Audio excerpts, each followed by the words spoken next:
আজ যাব মঙ্গোলিয়ায়। মঙ্গোলিয়া দেশটা ঠিক কোথায় জানেন তো? হিমালয় পর্বতমালা পার হয়ে তিব্বত, তিব্বত পেরিয়ে চীন, চীন পেরিয়ে মঙ্গোলিয়া। মঙ্গোলিয়ার তিন দিকেই চীন, উত্তরে রাশিয়া। মঙ্গোলিয়া দেশটা সম্পর্কে নানা জনের নানা ধারণা। অনেকের কাছেই মঙ্গোলিয়ানরা যুদ্ধবাজ জাতি, সবসময় তীরধনু আর তলোয়ার নাচিয়ে তেড়ে যাচ্ছে।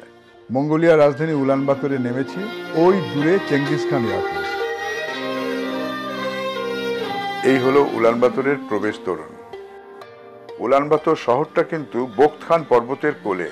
মঙ্গোলিয়া বলতেই সর্বপ্রথম যে ছবি আমাদের মনে আসে, মঙ্গোলিয়ার রাজধানী উলানবাতরের সঙ্গে কিন্তু তার কোনো মিল নেই।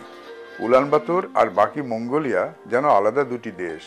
গত 60 বছরে নানা বিবর্তনের পরে এই শহর এখন পৃথিবীর আর 5টা উন্নত শহরের মতোই আধুনিক।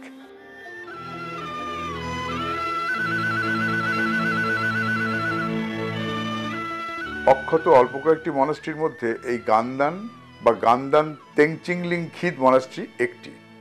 এর দীর্ঘ নামের তাৎপর্য হল সম্পূর্ণ বিজয়ের পুণ্যভূমি বা মহাকাশে ব্রহ্মাণ্ডলোকে যাবার মহাসরণী। গান্দান হল উলানবাতরের সবচেয়ে বড়, সবচেয়ে গুরুত্বপূর্ণ মনাস্ট্রি। এর ভেতরে 400-রও বেশি সন্ন্যাসীর বাস। পথের ধারে হঠাৎই দেখা এই দুকুজো ব্যাকটেরিয়ান উটের সঙ্গে। এই উট মঙ্গোলিয়ার রুক্ষ আবহাওয়ার সঙ্গে নিজেদের খুব মানিয়ে নিয়েছে। জেইসান মেমোরিয়াল, দ্বিতীয় বিশ্বযুদ্ধে নিহত সোভিয়েত ও মঙ্গোলিয়ান সৈনিকদের স্মৃতির উদ্দেশ্যে এই স্থাপত্যটি নির্মাণ করা হয়েছে।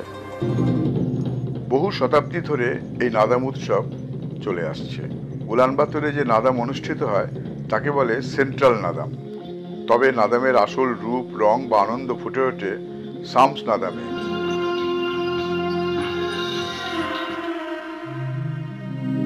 এই হলো কারাকোরামের বিখ্যাত এডেন জু মনাস্ট্রি।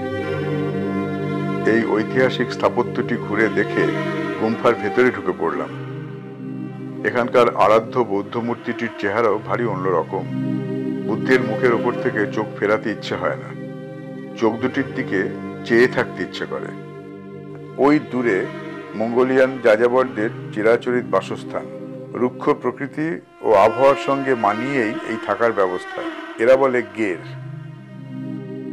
ঘোড়ার পাল মঙ্গোলীয়দের জীবনের সঙ্গে সেই প্রাচীন কাল থেকে এক সূত্রে বাঁধা।